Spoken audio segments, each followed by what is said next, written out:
कितनी बड़ी विडंबना है।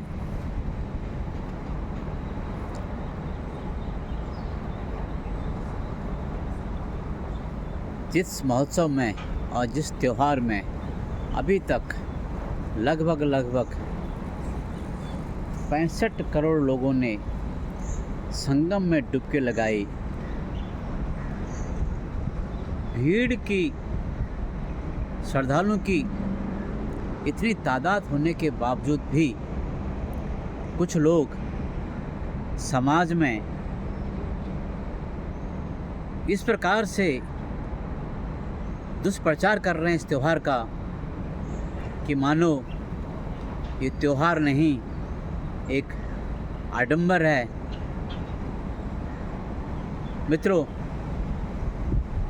ये सुन के मन में दुख जरूर होता है,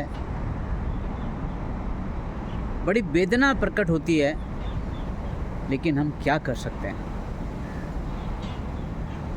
मित्रों, दूर देश से विश्लेषण में आपका एक बार फिर अभिनंदन। जैसे कि मैं ये कह रहा था आपको, कितनी बड़ी विडंबना है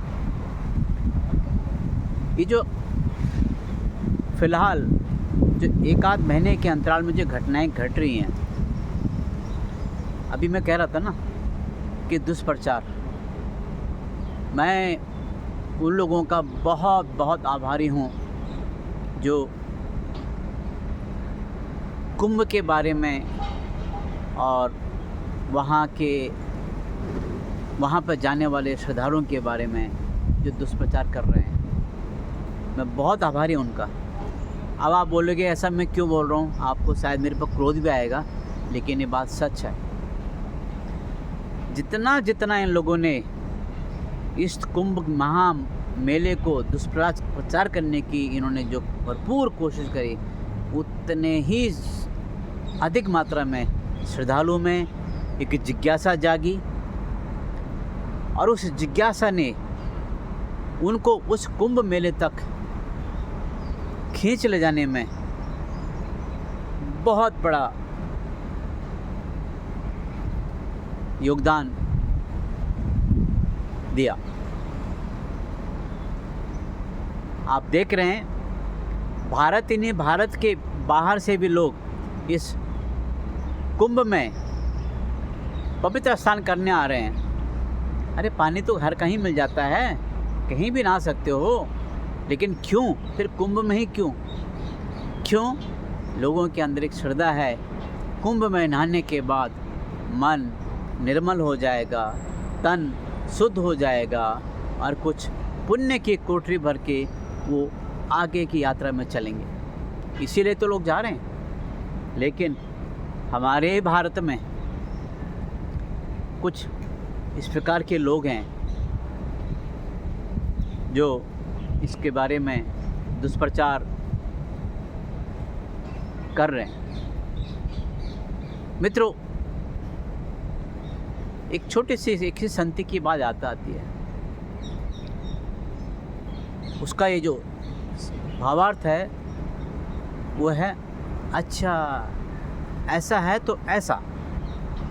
अब आप बोलोगे ये ऐसा होता है, वैसा क्यों? होता क्या है, एक राजा अपने सिपह सलाहकारों से कहता है कि मैं फलाने दिन में फलाने देश की यात्रा पे जा रहा हूँ। तो राजा का हुक्म होता है, तो जितने भी सिपह सलाहकार होते हैं, जो मंत्री होते हैं, जो उनके जो राज दरबारी होते हैं, वो सब राजा की यात्रा की तैयारी करते हैं। जब सारी तैयारी हो जाती हैं, रास्ते में बिल्कुल रास्ते सब खाली हो जाते हैं, तो राजा प्रस्थान करते हैं।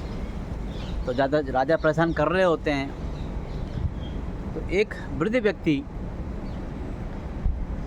जिस सड़क के रास्ते से जो राजा जा रहे थे, वो रास्ते में वो बैठ गया। उस वृद्ध व्यक्ति को देखते हुए एक सिपाही गया, उन्होंने उसको इसी ऐसे भाषा में उनको उद्बोधन किया कि वृद्ध व्यक्ति को अच्छा नहीं लगा, भाषा कोई अच्छी नहीं थी।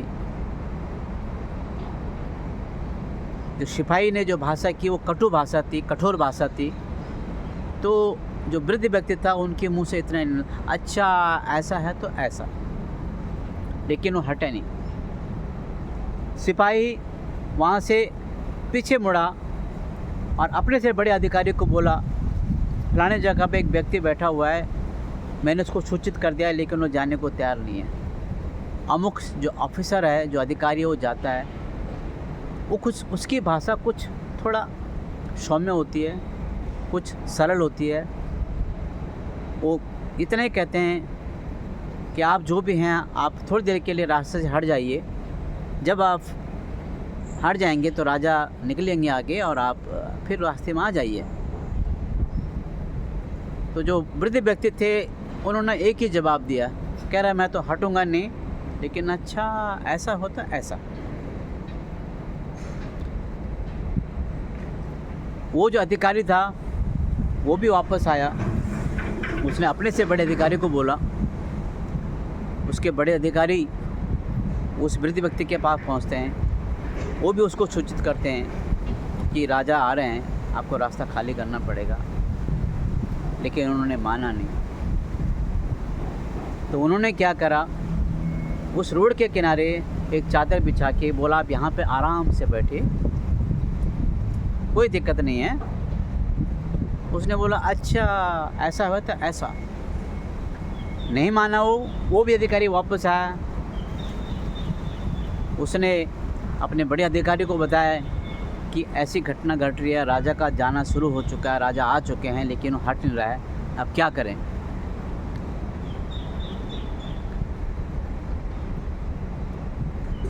उस अधिकारी ने अब राजा को बताया। तो राजा कहता है ठीक है, नहीं हट रहे हैं, कोई बात नहीं। अब हुआ राजा का आना, उस वृद्ध व्यक्ति का वहाँ बैठना। राजा जी अपने घोड़े से ज़मीन पर उतरे, उनको प्रणाम करा, बोला महाराज आप बैठिए आराम से, हम आपको कोई तकलीफ नहीं देंगे। फिर उसने बोला अच्छा ऐसा हो तो ऐसा। मित्रों, कहने का भाव यही है, जो जिस भाव से कुंभ में जा रहा है उसको वैसा ही दिखाई दे रहा है।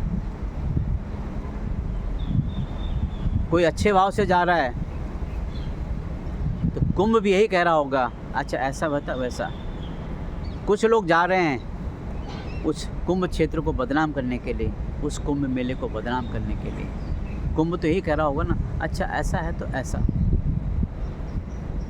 कमाल है यार, 65 करोड़ लोग अभी तक संगम में डुबकी लगा चुके, त्रिवेणी का आनंद ले चुके हैं, और कुछ लोग अभी भी उसमें व्यवधान उत्पन्न करना चाहते हैं। उनकी मन की स्थिति क्या है, आप थोड़ा दिमाग पे जोर लगा के समझिए। ये किस प्रकार के लोग हैं, इनके अंदर किस प्रकार के संस्कार भरे हुए हैं, कूट कूट के भरे हैं। मैं तो कह रहा हूँ कूट कूट के भरे हुए हैं। इतना कुछ होने के बाद भी अभी इनको समझ नहीं आ रहा कि कितनी बड़ी गलती कर रहे हैं। कुछ 1-2 दिन पहले मैं सुन रहा था कि पवित्र गंगा का जल, पवित्र जल जो गंदा हो गया है, इतने करोड़ लोगों ने नहाया है, अशुद्ध हो गया और लोग मर जाएंगे, संक्रमक हो जाएगा, फलाना ढिमकाना। अरे भैया, वो गंगा माँ है, माँ कभी मैली नहीं हो सकती। वो गंगा माँ है। उस गंगा माँ को उस परमपिता परमेश्वर ने इतनी शक्ति दे रही की है कि आप जाएं, अपना पाप धोएं, अपना मैल धोएं, फिर भी उसका पानी निर्मल, शुद्ध और पवित्र रहेगा, जिसका आप आचमन भी कर सकते हैं, आप उसको पी भी सकते हैं। और आप उसी गंगा माँ पे लाछन लगा रहे हैं। और विडंबना देखिए, कुछ लोग तो ऐसे हैं जो इसी संप्रदाय से आते हैं, इसी सनातन धर्म से आते हैं, और यही लोग ये सब बातें कर रहे हैं गंगा के प्रति, उस त्रिवेणी के प्रति दुष्प्रचार कर रहे हैं। अरे आप मत जाइए, आपकी श्रद्धा नहीं है मत जाइए, लेकिन जिनकी श्रद्धा है, जो वहाँ डुबकी लगाना चाहते हैं, संगम में पवित्र स्नान करना, आप उनको क्यों रोक रहे हैं? आखिर आपकी मंशा क्या है? समझ में आ गया? आप लोगों की एक ही मंशा है, क्योंकि आपने अपना राजनीतिक जीवन को जीवित रखना है, अपनी राजनीतिक धरातल को बनाए रखना है। इसीलिए आप इस प्रकार के अनुचित, कुंठित काम कर रहे हैं, पाप कर रहे हैं। एक तरफ कुछ हैं जो बड़ बड़ बोल के जाते हैं, फिर वहाँ डुबकी लगा के आते हैं।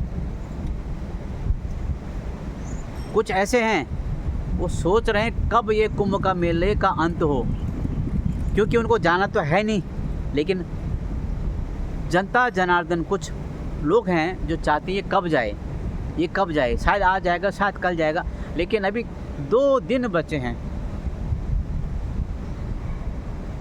कुछ लोग जो हैं वो सोच रहे होंगे यार कब कुंभ खत्म हो जाए, बस हो जाएगा, कुंभ खत्म हो जाएगा।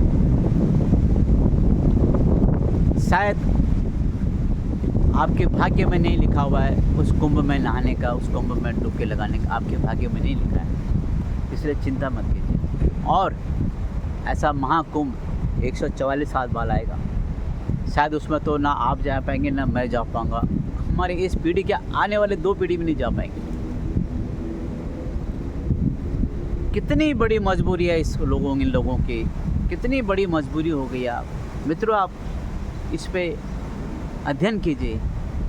एक शोध का विषय बन चुका है कि कुछ इंसान ऐसे हैं जिनके मन में है तो सही, जाएं डुबकी मारें, गंगा जी का आशीर्वाद लें, कुंभ मेले का आशीर्वाद लें, लेकिन एक ऐसी एक डोर से बंधे हुए हैं जो डोर कभी आगे जाते कभी पीछे जाती है, कभी आगे जाती है पीछे जाती है, लेकिन वो गंगा में नहीं जा पा रही है। वो जो डोर है उसको कौन खींच रहा है? वो वही खींच रहा है जो उनके अंदर पाप है, और जिस पाप को इस जन्म में भोग रहे हैं शायद अगले जन्म में भी भोगेंगे। क्यों भाई? अरे भैया, जिसको नहाना है नहाने दो। आप तारीफ नहीं कर सकते, प्रशंसा नहीं कर सकते, भाई उसकी निंदा तो मत करिए। मैं इन सभी लोगों से एक विनती करने चाहूँगा, कुंभ मेला जब समाप्त हो जाएगा, समाप्त होने के कगार में है, आयोजन अब 2 दिन में ख़त्म हो जाएगा, उसके बाद इन लोगों को सोचने का, विचारने का जो समय है वो अगले 12 साल तक है। उस 12 साल तक ये सोचें कि इन्होंने क्या गुनाह किया है, इन्होंने कोई अच्छा किया है, कोई बुरा किया है, ताकि ये आने वाले या तो अर्धकुंभ में जो 6 साल के बाद आएगा या 12 साल के बाद ये जरूर कुंभ में जाएं और कुंभ नहा के आएँ। मैं ज़रूर इनसे विनती करता हूँ ये इस बात का विश्लेषण करें, इन्होंने जो महाकुंभ जो 144 वर्ष के बाद, जो महायुग के बाद जो इस समय चल रहा है, उसके बारे में जो उन्होंने दुष्प्रचार करा है, इसकी जो इतनी बड़ी निंदा करी है, इनको सोचना पड़ेगा।